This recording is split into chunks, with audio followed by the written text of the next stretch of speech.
جی سوال یہ ہے کہ یہ تو آپ جانتے ہوں گے کہ ہندو عورتیں اپنے خامدوں کی بھلائی اور قرب کے لیے اپنی مانگ میں سندور بھرا کرتی ہیں.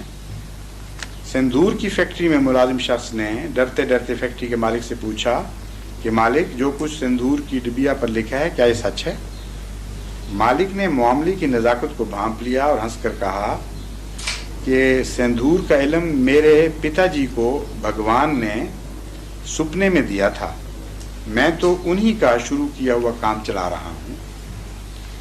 کیا آپ یہ بتانا گوارا کریں گے کہ مرزا صاحب واقعی نبی تھے یا ان کو بھی نبی ہونے کا سپنا ہی آیا تھا؟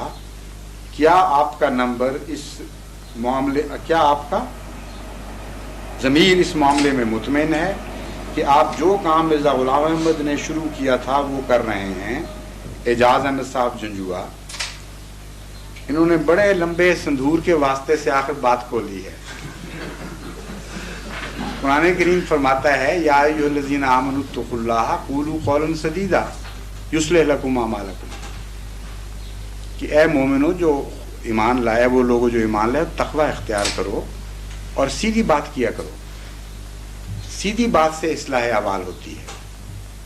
سیدھا سوال یہ تھا کہ حضرت مسیح موعود علیہ الصلوۃ والسلام کو اگر میں نبی سمجھتا ہوں تو واقعی سمجھتا ہوں، اور اگر سمجھتا ہوں تو کن معنوں میں سمجھتا ہوں، اور کیا جو میں کام کر رہا ہوں مجھے ایمان ہے کہ واقعی اندر یہ درست ہے؟ اس کا جواب یہ ہے کہ میں حضرت مسیح موعود علیہ الصلوۃ والسلام کو بالکل ان معنوں میں نبی سمجھتا ہوں جن معنوں میں حضرت صلی اللہ علیہ وآلہ وسلم نے آنے والے مسیح کے لیے لفظ نبی اللہ استعمال فرمایا. ایک جواب میرا غور سے سن لیجئے. میں بین ہی ان معنوں میں نبی سمجھتا ہوں جن معنوں میں حضرت اقدس محمد مصطفیٰ صلی اللہ علیہ وآلہ وسلم نے جن پر آیت خاتم النبیین نازل ہوئی تھی، آنے والے مسیح کے متعلق، گزرے ہوئے کے متعلق نہیں، آنے والے مسیح کے متعلق لفظ نبی اللہ استعمال فرمایا. اور ایک مسلم کی حدیث میں 4 مرتبہ یہ لفظ آپ نے استعمال فرمایا. میں ان معنوں میں آپ کو نبی سمجھتا ہوں جن معنوں میں امام مہدی کا مفہوم قرآن کریم میں ملتا ہے، اور جن معنوں میں امام مہدی کی پیشگوئی حضرت صلی اللہ علیہ وسلم نے بیان فرمائی ہے. امام مہدی کا اگر مقام حضور اکرم کے تابع نبی کا نہیں تھا تو حضرت مرزا صاحب کا بھی ہرگز وہ مقام نہیں تھا. لیکن اگر حضرت امام مہدی کا مقام امتی نبی کا مقام ہے، اور اگر مسیح محمدی کا مقام امتی نبی کا مقام ہے، تو حضرت مرزا صاحب کا مقام بھی امتی نبی ہی کا مقام ہے. یہ ناممکن ہے کہ ایک شخص مسیح ہونے کا دعویٰ کرے اور وہ سچا ہو اپنے دعوے میں، اور کہے کہ میں مسیح تو ہوں لیکن نبی نہیں، کیونکہ مسلم کی حدیث اس پر مخالفانہ گواہی دے گی کہ اے دعویٰ کرنے والے، تو مسیح کیسے ہو گیا؟ محمد رسول کریم صلی اللہ علیہ وآلہ وسلم جن پر آیت خاتم النبیین نازل ہوتی ہے، وہ تو مسیح کے سچا ہونے کی یہ علامت بیان فرماتے ہیں کہ وہ نبی اللہ ہوگا. اگر تو وہ مسیح ہے جو نبی اللہ نہیں تو جا جھوٹے، ہمیں اس سے کوئی واسطہ نہیں. پھر تو یہ جواب ہوگا. اگر کوئی شخص امام مہدی ہونے کا دعویٰ کرے اور ساتھ یہ دعویٰ بھی کرے کہ مجھے خدا نے بذریعہ وحی امام نہیں بنایا، میں خود بن گیا، تو آپ کو اس کے دعوے کی کوڑی کی بھی پرواہ ہوگی یا نہیں ہوگی؟ اپنے دل میں سوچیں، بجائے اس کے کہ دلچسپ بات بنانے کی خاطر احمدیت پر اعتراض کریں. پہلے اپنے عقیدے کو تو واضح کر لیں. آپ کے نزدیک امام مہدی کا کیا مقام ہے؟ میں جانتا ہوں، اور اگر آپ اپنے دلوں کو ٹٹولیں گے، اپنے علماء سے پوچھیں گے، تو اس نتیجے کے سوا آپ نکال ہی نہیں سکتے کہ امام مہدی امتی نبی کے سوا کچھ بھی نہیں ہو سکتا.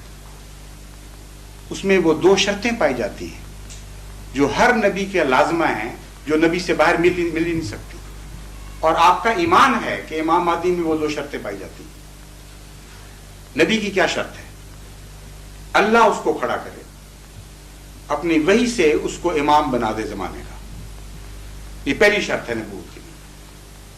دوسری شرط یہ ہے کہ اس کے انکار کی اجازت نہیں دیتا خدا تعالیٰ، اس پر ایمان لانا ضروری قرار دیتا ہے۔ یہ دو شرطیں نبوت کے اندر قدر مشترک ہیں کہ نہیں، یہ بتائیے۔ اگر نہیں بتانا سوچ لیجئے اپنے دل میں۔ اب بتائیے امام مہدی ان دونوں شرطوں میں سے کس کے بغیر ہوگا؟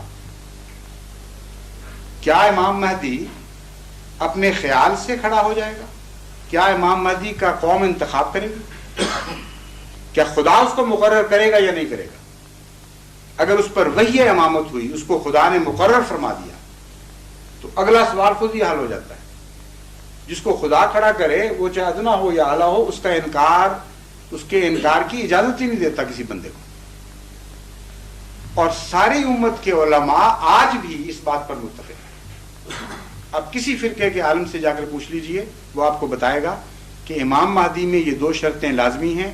خدا بنائے گا، ورنہ بندے کے بنائے ہوئے امام کے منہ پہ کوئی تھوکتا بھی نہیں۔ خدا بنائے گا اور اس کی بیعت کرنا، اس کا قبول کرنا ضروری ہوگا امت کے لیے۔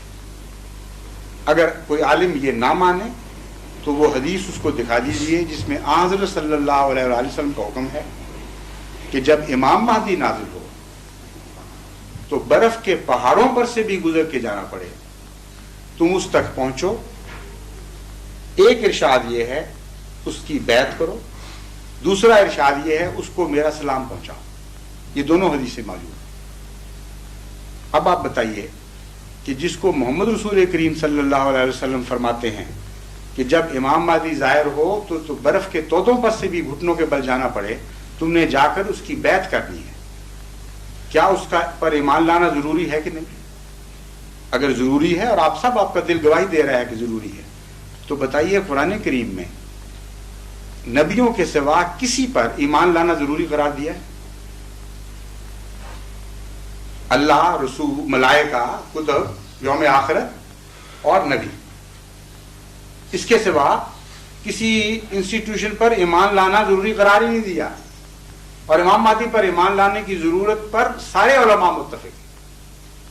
تو کان کو آپ بائیں پیچھے سے پکڑ لیں یا دائیں طرف سے پکڑ لیں، بات کہنے کی ضرورت ہو یا نہ ہو، یہ الگ مسائل ہیں۔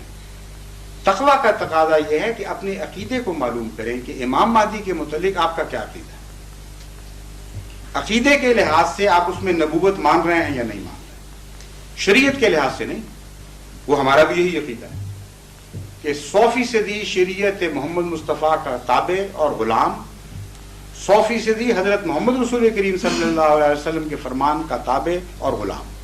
یہ شرطیں آپ کے عقیدے میں، ہمارے میں، دونوں میں مشترک ہیں، اس میں اعتراض ہی نہیں ہو سکتا۔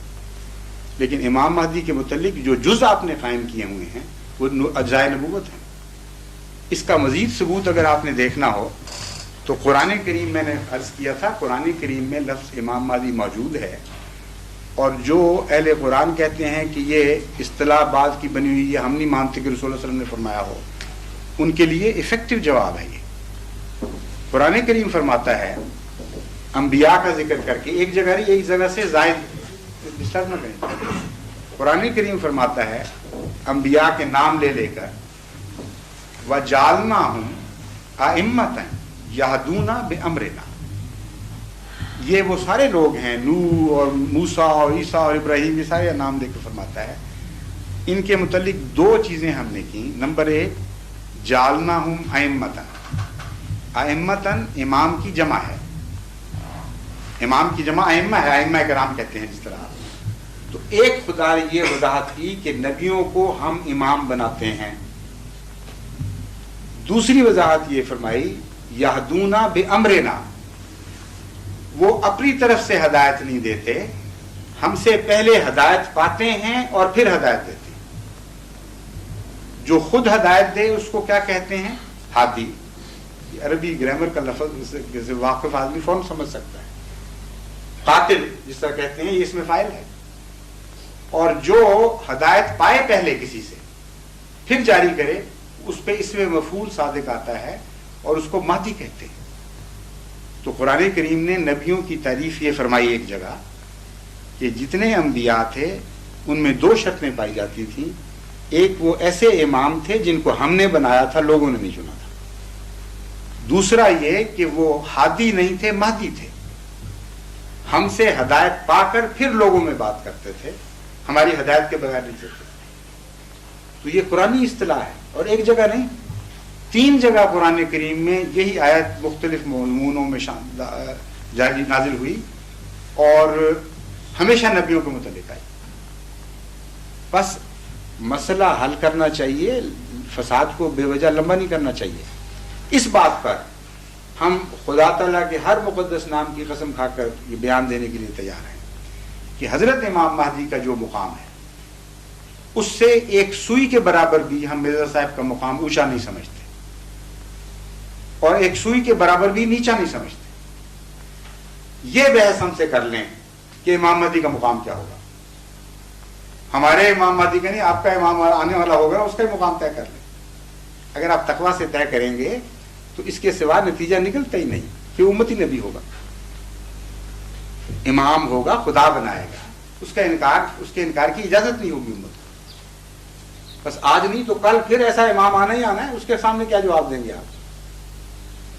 نہیں، کیا آپ کا بھی یہ خیال ہے کہ آج نہیں کل دوسرا امام آنے والا ہے؟ اگر آج، بالکل میرا بھی یہ خیال ہے، اگر آج نہیں، آپ فرما رہے ہیں بالکل صحیح. اس میں تو دیکھیں لطیفے کی بات نہیں ہے، یہ طرز کلام ہے اردو زبان سے واقفیت کے نتیجے میں.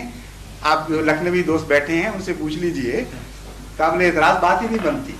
جب ہم یہ کہتے ہیں اگر یہ نہیں تو کل دوسرا آئے گا، تو یہ استدلال ہے، یہ طرز کلام ہے.